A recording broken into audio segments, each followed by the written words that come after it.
تمام سیاسی جماعتوں نے جس تحریک کے آغاز کا اعلان کیا ہے، آج گوجرانوالا سے اس کا آغاز ہوگا۔ عوام کی ایک بہت بڑی تعداد اس میں شریک ہوگی اور انشاءاللہ العزیز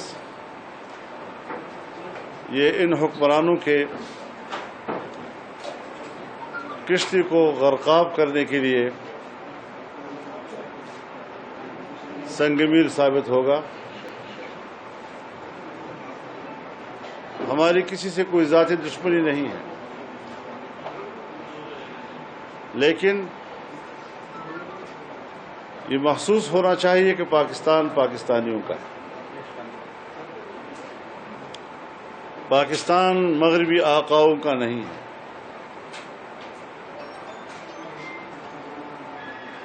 پاکستان عالمی اسٹیبلشمنٹ کی حکمرانی کے لیے مارد وجود میں نہیں آیا تھا۔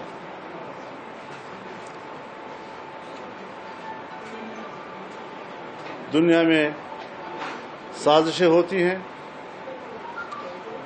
اپنی مرضی کی حکومتیں قوموں پر مسلط کی جاتی ہیں، اپنے ایجنڈے کی تکمیل کرائی جاتی ہے، اور آج بھی اگر آپ نے دیکھا تو ان 2 سالوں میں اگر کوئی قانون سازی ہوئی ہے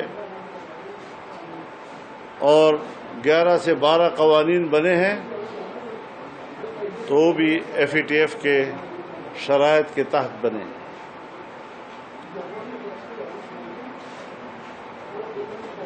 پارلیمنٹ کی جو بالادستی ہے اور اس کی جو ساورنٹی ہے اس کا بھی خیال نہیں رکھا جاتا۔ بل کے اوپر باقاعدہ اس کے اغراض و مقاصد لکھے جاتے ہیں، اس کا موضوع لکھا جاتا ہے، جس میں صراحت کے ساتھ کہا جاتا ہے کہ FATF کے شرائط پر قانون سازی ہو رہی ہے۔ اگر ہم نے پارلیمنٹ میں کسی باہر کے ادارے کے تحت صراحت کے ساتھ یہ لکھنا ہے تو پھر اس پارلیمنٹ کی بالادستی کی نفی خود پارلیمنٹ کر رہی ہے۔ تو ہماری دلیل مضبوط ہے کہ یہ پارلیمنٹ معتبر پارلیمنٹ نہیں ہے، یہ عوام کی نمائندہ پارلیمنٹ نہیں ہے، یہ عالمی اسٹیبلشمنٹ کے سازشوں کے تحت اور ان کے دباؤ کے تحت لائی گئی پارلیمنٹ ہے، اور آج انہی کے ایجنڈے پر قانون سازی کر رہی ہے۔ اس طرح کے حکمرانی کا خاتمہ کرنے کے لیے ملک کی تمام سیاسی جماعتیں ایک پلیٹ فارم پر ہیں، اور انشاءاللہ سب متحد ہو کر آج گوجرانوالا میں وہ قوم سے مخاطب ہیں۔ بہت شکریہ۔ اچھا مولانا صاحب، یہ فرمائیے گا کہ آپ کی جو تحریک ہوتی ہے وہ کتنی جاندار ہوتی ہے، یہ تو سبھی جانتے ہیں، لیکن اپوزیشن ابتدائی فیس میں آپ کے ساتھ ہوتی ہے، جب کوئی فیصلہ کن ہو رہا ہوتا ہے تو اپوزیشن پیچھے سے غائب ہوتی ہے۔ اب بھی یہ تاثر دیا جا رہا ہے کہ شاید اگر پیپلز پارٹی نون لیگ کو کوئی ریلیف مل گیا تو وہ آپ کو کمرہ چھوڑ کے غائب ہو جائیں۔ میرے خیال میں اب یہ PDM کے آپ سربراہ ہیں، آپ کی قیادت میں قافلہ لاہور سے روانہ ہو رہا ہے، تو مریم صاحبہ کو آپ کی قیادت میں جانا چاہیے، تو وہ الگ جا رہی ہیں، آپ کا نہیں، میرے خیال میں ہمیں راستے میں کسی ایک جگہ ملنا ہے اور سب نے گوجرانوالا میں اکٹھے ہی داخل ہونا ہے۔ اپوزیشن کا جو کردار ہے، اپوزیشن جو ہے بہرحال دیر آئے درست آئے والی بات ہوتی ہے، جو وقت اللہ کو منظور ہوتا ہے۔ آج اس وقت ساری اپوزیشن بہرحال کمیٹڈ ہے، اور یہ تاثر بالکل بھی نہیں ہونا چاہیے کہ کوئی بھی سیاسی قوت خدا نہ کرے وہ کسی مفاہمت کے انتظار میں ہے یا اس سے کسی مفاہمت کا فائدہ اٹھانے کے لیے سب کمیٹڈ ہیں، اور بھرپور طور پر اس ملک میں عام آدمی کے ووٹ کو عوام تک دوبارہ ان کی امانت پہنچانے کے لیے متحد ہیں۔ کہ جس طرح خبر کیا جا رہا ہے کہ جی جلسہ کس کا بڑا ہوگا، اور اس بات پہ شبیر فراز صاحب نے ایک شرط بھی لگا دی ہے مریم عورت سے کہ ہم جلسہ کا بھر کے دکھائیں گے، منتخب نہیں کر سکتے۔ تو میں ذاتی طور پہ سمجھتا ہوں کہ اگر صرف آپ کو چیلنج دیا جاتا تو آپ تو جلسہ کا بالکل بھر دیتے، کیا دوسری جماعتوں سے زیادہ آپ کے لوگ ہوں گے؟ یہ تو خیر میں نہیں کہہ سکتا، سب نے اپنی شرکت کرنی ہے، کسی نے کتنی، تو میرے خیال میں ہمیں ان چیزوں میں پڑھنا ہی نہیں چاہیے۔ یہ بہت ہی نچلی سطح کی محلے کے کارکنوں کی آپس کی باتیں ہیں، میرے خیال میں ہماری اس لیول پر سوچنے بھی نہیں چاہیے اس وقت. آپ نے ہمیشہ آئین اور جمہوریت کی بلندی کی بات کی ہے. جب عمران خان اور غازی اسلام آباد ہے تو آپ نے اس وقت بھی کہا تھا کہ یہ باتیں جو ہیں وہ اسلام آباد پارلیمنٹ کے اندر بیٹھ کے جو ہے وہ بات ہونی چاہیے. سڑکوں پر نکل کے دھرنوں سے یہ معاملہ حل نہیں ہوتے. آج آپ کا یہ پوزیشن دیکھ کے جو ہے وہ سڑکوں پر آ کے کام کرنا چاہتے ہیں, تو کیا آپ کا وہ سمجھتے ہیں کہ جو مدعا حکومت ہے اس کو آپ سمجھتے نہیں ہیں, وہ قانونی ہے, تو پارلیمنٹ میں آپ کو سمجھتے ہیں؟ اس وقت ان کا دھرنا تھا وہ ایک منتخب پارلیمنٹ کے خلاف تھا. اب ہم ایک ناجائز پارلیمنٹ کو ہٹانے کے لیے اکٹھے ہو رہے ہیں.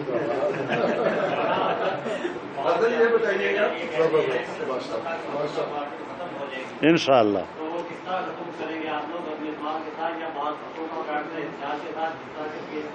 ظاہر ہے کہ عوامی قوت پر اس کا دار و مدار ہے, اور جو صورتحال بن رہی ہے اس وقت پاکستان میں, اس سے اندازہ ہی لگایا جا سکتا ہے کہ انشاءاللہ ان کو دسمبر نصیب نہیں ہو سکے گا. انشاءاللہ جو یہ آپ جلسے کر رہے ہیں تو بیٹھوں رابطے جو ہیں وہ بھی جاری ہیں, کیونکہ خان صاحب کا کہنا ہے ابھی وہ اس بات کو دوبارہ دہرا رہے ہیں کہ یہ این آر او کے لیے اور کسی کو این آر او نہیں ہوگا. تو آپ یہ بتائیے کہ کیا وہ یہ اہلیت رکھتے ہیں کہ وہ کسی کو این آر او دے سکے؟ نہیں, میرے خیال میں اب حالات تبدیل ہو گئے ہیں. اب تو وہ ہم سے این آر او چاہ رہا ہے, ہم نہیں دے رہے ان کو.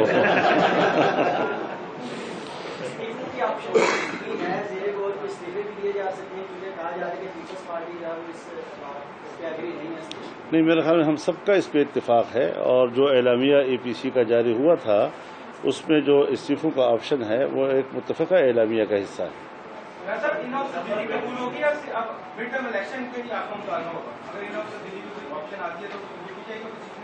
میرے خیال میں حالات جب بدل جاتے ہیں تو پھر اس میں کمزور جہت جو وہ دب جاتا ہے.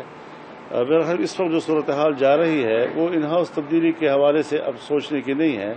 اب تو اوور آل پاکستان میں باقاعدہ عام انتخابات ہونے چاہیے, اور عوام کو یہ حق ملنا چاہیے کہ وہ اپنا فیصلہ خود کریں, اور ان ضابطوں کے تحت کریں کہ جس میں کوئی دھاندلی کا احتمال نہ ہو.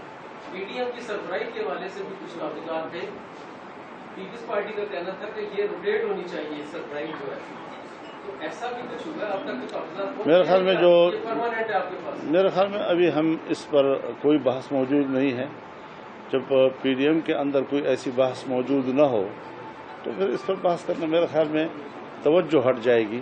جب ایسی کوئی بحث ہے نہیں وہاں پر, تو ہم عہدوں کے لیے پی ڈی ایم میں نہیں ہیں. ہم مقصد کے لیے پی ڈی ایم میں ہیں, عہدے کی کوئی اہمیت نہیں. جی, وہ پہلے والی انگلی تو نکلے نا, پھر اس کے بعد دوسری انگلی. راستے میں حکومت کی جانب سے رکاوٹیں لگا دی گئی, آپ کے قافلے بھی جون کا قافلہ بھی راستے دوسرے گھر وہاں پہ رکاوٹیں لگا دی گئی ہیں. کیا آپ سمجھتے ہیں کہ آپ کا قافلہ رکاوٹیں ہوگی یا رہے گا کہ آپ لوگ انتظار کریں گے کہ ابھی رکاوٹوں سے ہمارا سامنا نہیں ہوا, لیکن آپ مطمئن رہیں انشاءاللہ سامنا ہوگا بھی نہیں, ہم جائیں گے. بہت شکریہ. اکثر یہ دیکھنے میں آیا ہے کہ اٹیکس ہوتے ہیں, جیسے ابھی 2 اٹیکس کل پاک کے اوپر ہوئے, اس میں والے شہید بھی ہوئے, اور یہ بھی کہا جاتا ہے کہ دہشت گردی کا خطرہ ہے. تو اس کے اوپر یہ بھی کہا جا رہا ہے کہ ملک فرقہ واریت کے حوالے سے جو مولانا کو شہید کیا گیا کراچی کو, تو کیسے یہ حالات کے حوالے سے کیا نظر ہے کہ فرقہ واریت کی طرف؟ دیکھیے, جتنا آپ سیاسی عمل کو آگے بڑھائیں گے, سیاسی عمل کو آپ جتنا طاقتور بنائیں گے, اتنے ہی فرقہ واریت اور یہ چیزیں جو ہے تحلیل ہوتی جائیں گی. تو اگر فرقہ واریت ملک میں پیدا ہوتی ہے تو اسی بھی ایک سیاسی عمل ہی اس کو کنٹرول کر سکتا ہے اور اس خلیج کو پاٹ سکتا ہے. بہت شکریہ. پی ڈی ایم کی صدارت کے حوالے سے میں عرض کرنا چاہتا ہوں سب والوں کو, سب دوستوں کو, مولانا کو جو پی ڈی ایم کی صدارت ملی ہے وہ وراثت ملی ہے. مولانا مفتی رحمہ اللہ بھی پی ایم گھبرائی رہی ہے, تو یہ سیاست یہ وراثت ہے ان کو. ایک اور ایشو پیدا کرنا.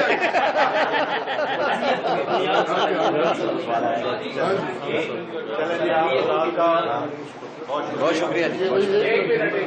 اور جیسے آپ نے ابھی سوال کیا پھر قواریت کے حوالے سے، تو یقیناً ہمارے بہت ہی پیارے بھائی ڈاکٹر عادل خان صاحب جو ہیں اس کا نشانہ بنے ہیں. اس سے پہلے بھی ہمارے بہت بڑے بڑے سپوت اس کا نشانہ بنے ہیں، اور ہر فرقے کے اندر سے بڑے اہم لوگ وہ اس افریت نے نگل لیے ہیں. میرے خیال میں یہ اس قسم کے واقعات قابل مذمت ہیں. اس کی روک تھام ہونی چاہیے، اور ملک میں فرقہ وارانہ ہم آہنگی ہونی چاہیے. نفرتوں کی باتیں اس نے نہ پہلے کوئی نتیجہ دیا ہے نہ اب کوئی نتیجہ دے گا. پہلے بھی خون خرابی کی طرف بات گئی ہے، اور آج ہم اس کا ماتم کر رہے ہیں. کل بھی یہی صورتحال ہوگی کہ ہم سوائے پشیمانی کے ہمیں کچھ ہاتھ نہیں آئے گا. لہذا ہم عہدوں کے لیے ہی نہیں، مقصد کے لیے پی ڈی ایم میں ہیں. فرقہ واریت کو سیاسی عمل ہی کنٹرول کر سکتا ہے، یہ کہنا ہے مولانا فضل الرحمان کا میڈیا سے گفتگو کرتے ہوئے.